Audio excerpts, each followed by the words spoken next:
Tayong mga tatay, pagdating sa mga anak, laging all out.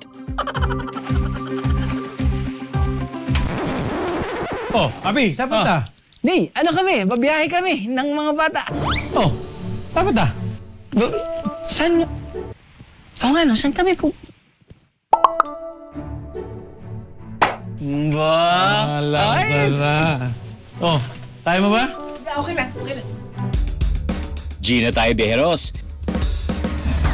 Iba't ibang adventure para sa buong pamilya.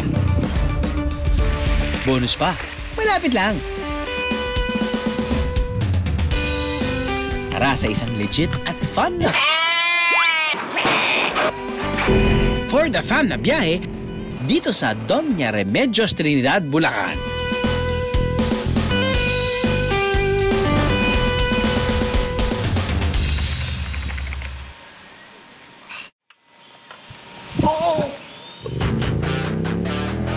Mga daddy at kuya, tiyak may elibs kayo sa binatang ito.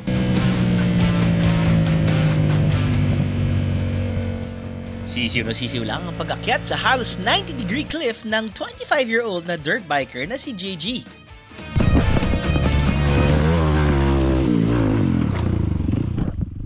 Siyempre, magpapatalo ba naman tayo, Biyeros? Let's get it on! 100%. Pero wait, sa medyo patag na terrain lang muna tayo. Di pa natin carrying umakyat sa cliff eh.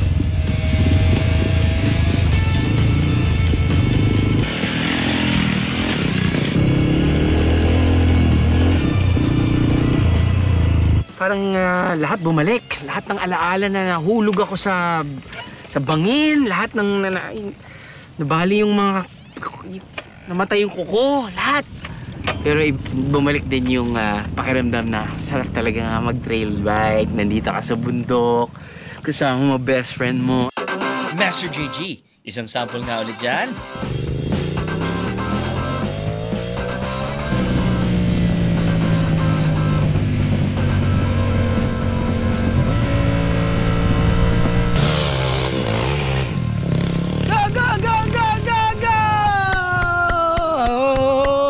Where's my popcorn?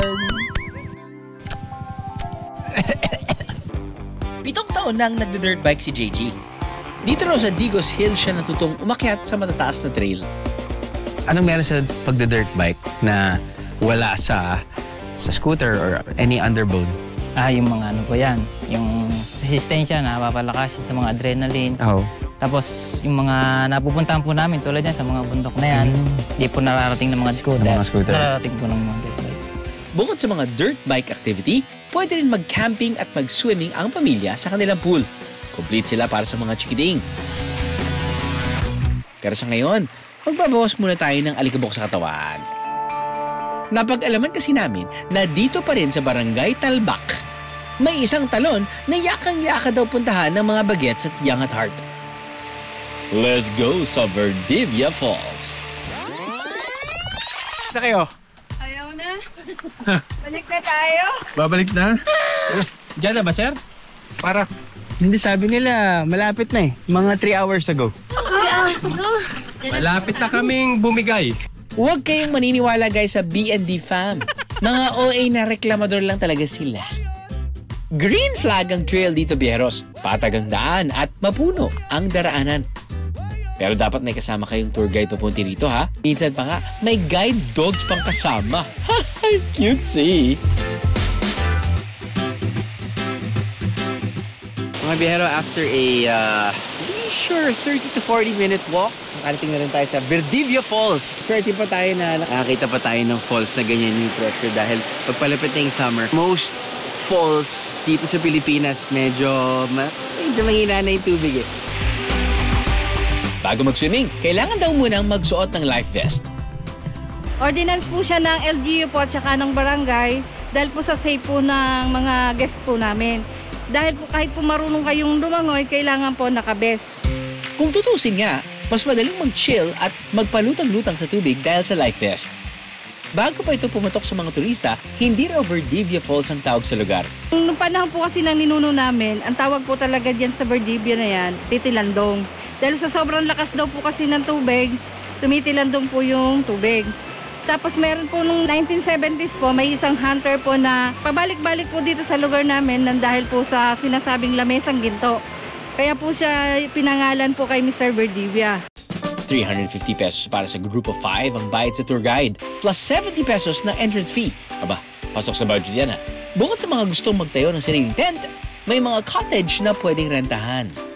Yes, masarap magtampisaw din talaga kapag nararamdaman mo yung lamig ng tubig pati yung init ng araw. Itong biyahe na ito papunta sa falls na to, definitely pang bata at pang matanda. So yes, you can bring the whole family. Kung masakit pa rin ang mga binti sa hiking o sa paglalakad, no problem.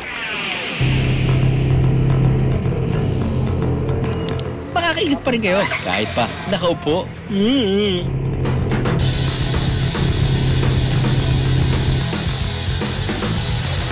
Pwede nyo ikutin ang resort na ito in style. Sakay ng ATV.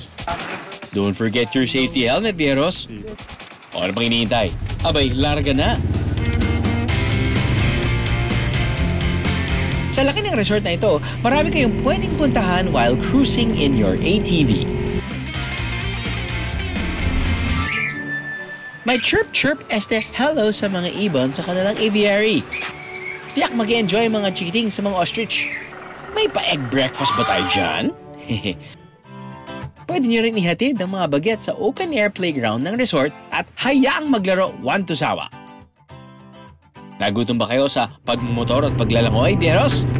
Siyempre kapag pampamilyang gutom, pampamilyang kainan din dapat. Sagot na kayo ng resort na ito at ang kanilang boodle fight na handaan. Seafood, manok, baboy, gulay, prutas, panghimagas, name it, they have it.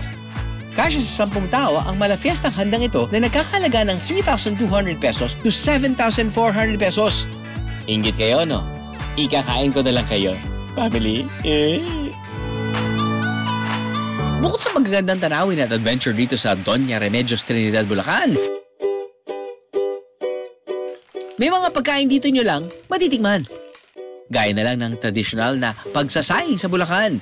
Tansya-tansya lang sa loob ng dahon ng saging. Yun, dahon ng saging! Yung pahingi na naman yan, sir.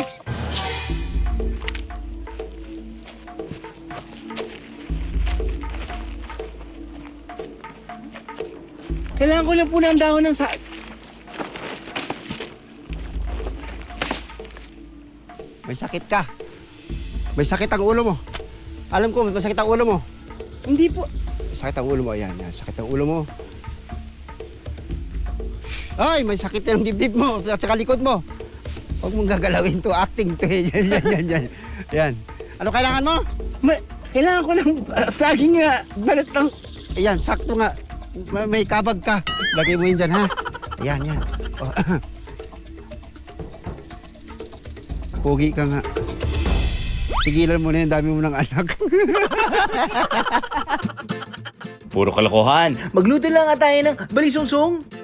Bali, ito po yung balisungsong o balisuso. Balisuso. Opo, karaniwan po ito na dito sa DRT kasi po wala po ditong masyadong kuryente. May area lang na may kuryente. Paano niyo po prepare bawat piraso? Bali, ito po, hugasan muna po natin mabuti yung bigas. Then lalagyan po natin ng konting asin. Ikukorting hugis apa o cone ang binilad na dahon ng saging. Huwag naman po masyadong malaki yung butas. Wala na po tayong bigas na malalagyan. Tama po. Wala po talaga. Opo. Yan. Ilalagay naman ang nahugasang bigas sa ginawang cone. So, hindi po natin papaapawin kasi po ilalak po siya. Para naman po malaman namin kung natutunan niyo po. Sige po, in 2 minutes dapat po mapuno niyo po ito. Ha? Yes po. Isang beses ko pala nasubukan eh. Kayang-kaya niyo po yan in 2 minutes. Nang hamon pa ang hinamon no? Haha! Siyempre di tayo atras. Zing! Pwede na yun. 1 down! Basta mga arts and crafts, sus, magaling tayo sa ganyan. Kuno! Yan yung sinasabi mo na medyo Yes, wag na po yan. no? Dapat dito na po. Sinabotahin niyo po pa ako. Grabe naman, Nay. Wala po kayo ebidensya. Last 1 minute. Oh my goodness. Last 1 minute. Oh, ang dami ko na nagawa. Mga 6 na. Lahat na ng pwedeng teknik, ilaban na yan. Siksik na po yan, ma'am. 1 minute 30. 5. 4, 3, 2, 1. Galing. Puno na po, oh. Puno na po ba? Yes po. Sobra pa. Grabe. Parang lumaki to. Kanina mamaliit lang tong... Baka lang naman makalusot. Hihi! Kung ang tradisyonal na pagsasaing ay may sukat ng tubig, Dapat lubog sa tubig ang mga balisungsong. isasaing ito ng 1.5 oras. At kapag naluto na, kaya raw tumagal ng 2 araw ang kanin na ito. Yun, oh. Mainit-init po, oh. Teka. Kasi kanin lang to, hindi naman to suman eh. Parang kailangan may kabagay na ulam na pwedeng tikman to, ah. Yun, oh. Adobo. Thanks, Kuya Gomes. Ang bango, grabe. Teka, tignan muna natin to. Ay, oo nga. Ito yung kanin na gusto ko, yung malagkit na very soft and chewy.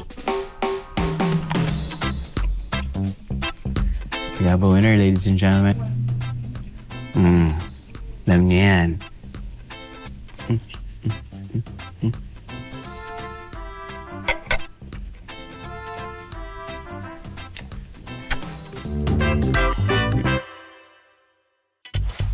Kapag may kasamang bagets, dapat laging may ready na chibog.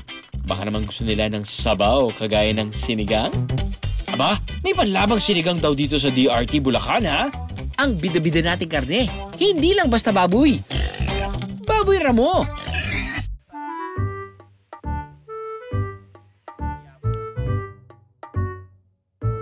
Ayun! Anong ginagawa mo? Kumakain ng bayabas. Nilalagkas ko yung pako dahil may sugat. Yan yung hinahanap ko. Yung 2 bayabas yan na lang natitirang 2. Naku! Kailangan ko niya para magluto ng sinigang. Hindi naman sinabi ng puno eh. Kumuha ko, sinungkit ko lang. Huwag mo lang kainin to. Ito. Hindi. Bago pa magkaubusan ng Sige na bunga nga. ng bayabas, Thank you.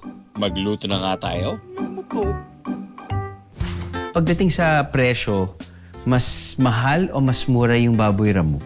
Mas mahal po yan. Mas mahal.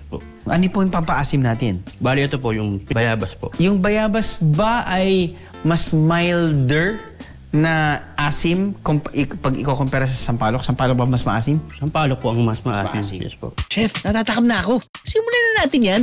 Papakuluan po natin yung karne ng baboy ramo.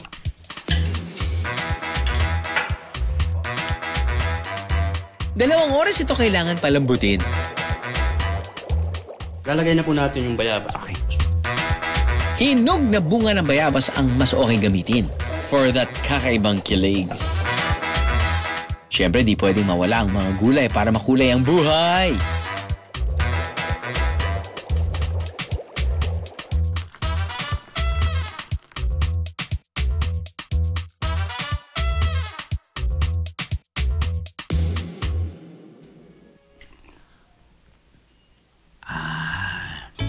Oo nga. So, hindi ka mapapa... Alam mo yan, hindi ka... Yan pala yan, sorry. Yan. Dahil hindi asim yung nalalasahan mo, kundi tamis.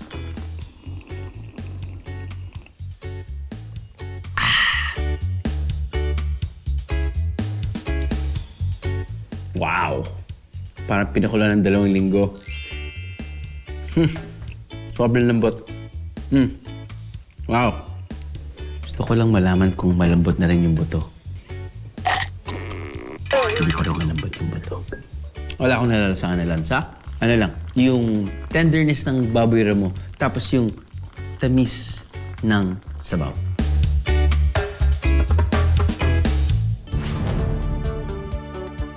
Dahil busog na tayo, ready na tayong sumabak sa akyatan? Pwede raw family challenge ang pag-akyat sa isang monumento sa itaas ng bundok. BND Fam. Kakasaba kayo? O ano? Guna tayo. Sino mauna? Sige. Kaya ba? Kaya. O, tira pa yun tayo natin.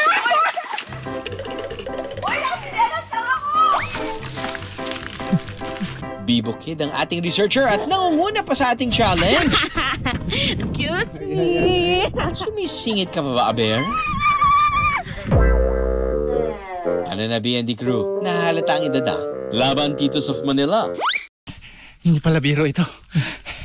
Mukhang nagkamali ako lang ng mga hinamon ah. Ang taas pala. Balik na tayo.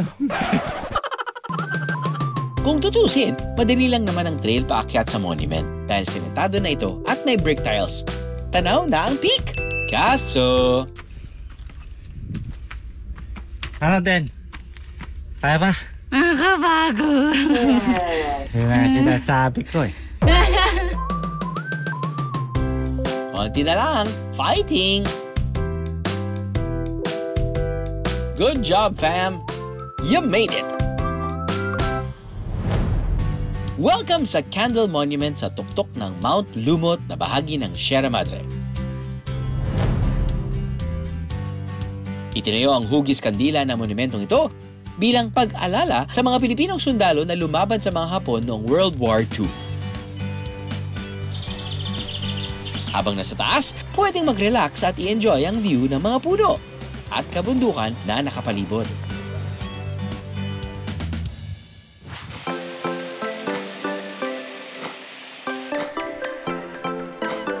Matapos ang nakakapagod na activities, deserve nating magpahinga. Makaka-relax dahil tanaw na tanaw ang mountain view mula sa accommodation na ito. Na gawa sa salamin.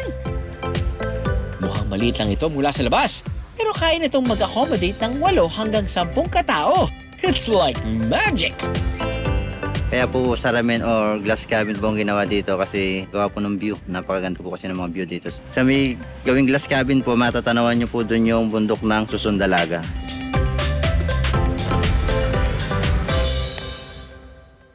Sa main cabin, may 2 kama plus isang sofa bed na perfect para sa may kasamang kids. Kung gusto naman ng privacy nila mommy at daddy, pwede silang tumuloy sa kwarto sa ibaba ng cabin with matching pool pa yan. 7,500 pesos ang renta rito kapag weekdays at 8,500 pesos naman kapag weekends. G ba ba para sa isa pang gala? Ang 360-degree view ng DRT. Achieve na achieve sa isang farm na may activities na swak para sa buong family. Tiyak mag-e-enjoy ang kids sa pagpapakain ng mga kambing at tupa. Ilang boses rin pala ng mga sheep. Isang...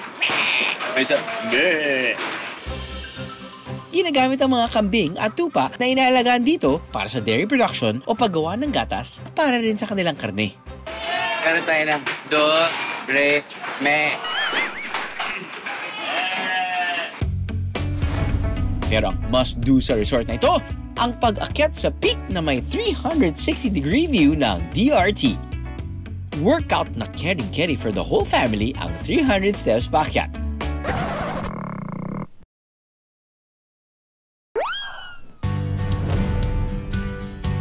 At pagdating sa itaas, check out that view. Makikita dito yung buong Bulacan, Manila, Pampanga, and Nueva Ecija. Bukod sa mga kambing at tupa, pwede rin magpakain ng kanilang free-range chickens, turkeys, mga gadsa, at pato. Opo, sama-sama sila at nakakawala lang. BFFs kasi nila ang isa't isa. At kapag may mga bunga, pwede rin mag-pick and pay ng mga gulay at prutas sa buong farm resort. Pwede rin magtayo ng tent sa kanilang campsite. Nagkaroon kami na idea na i-develop na into farm tourism. Kinikater po natin lahat ng tao po. Barkadahan, family, corporate, pati educational. Kasi recently lang na-accredit din tayo as a learning site.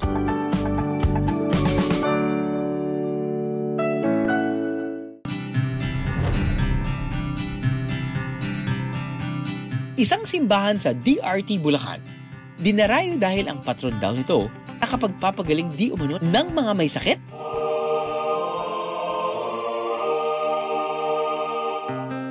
Karang taon nang malaman ni Presi na may nakitang bukol sa kilikili at dibdib ng anak na si Jelly Ann. Ang sabi ng doktor, hindi maganda yung nakita niyang parang cause ng cancer. Nagtatrabaho si Jelly Ann sa barko at malayo sa pamilya, kaya alalang-alala si Presi. Inoperahan si Jelly Ann pero hindi naging maganda ang resulta kaya napilitan siyang umuwi sa Pilipinas. Nakita sa breast niya, sa ultrasound, meron nga siya left and right. Meron siyang bukol at saka mga parang tubig-tubig. Nalaman ko yun, di ako lumalabas. Iyak lang ako ng iyak sa kwarto. Isa matidinig ako ng anak ko. Pa, puntahan mo si Mama. Umiiyak. Nadiskubre nila ang simbahan ng Lady Piat o Mama Mary of Health. Sumailalim sa healing mass at pray over si Jelian. Dasal lang ako ng dasal, Mama Piat. Huwag niyo pong pabayanan ako. Binigyan ni President ng anak ng langis na may bendisyon mula sa simbahan. Sabi ko, anak, pahiran mo yan, yung buong breast mo, yung kilikili mo. Inoperahan muli si Jelian dito sa Pilipinas at good news ang natanggap ng pamilya. Thank you, Lord. Sabi ko, Mama Piat, hindi siya cancer.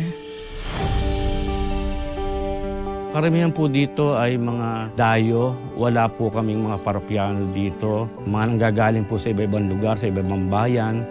At yung po mga may sakit, may mga karamdaman, at yung may mga kahilingan ay pumupunta po rito at namamanata po sila dito sa Mahal na Birhen ng Piat. Pero mga bihero, kailangan pa rin magpatingin sa doktor kung may karamdaman.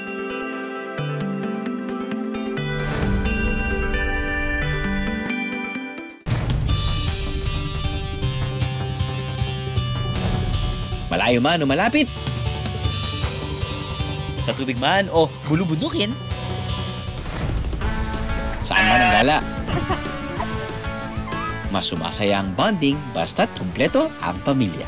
Gaya na lang ng biyahe natin dito sa Doña Remedios Trinidad, Bulacan.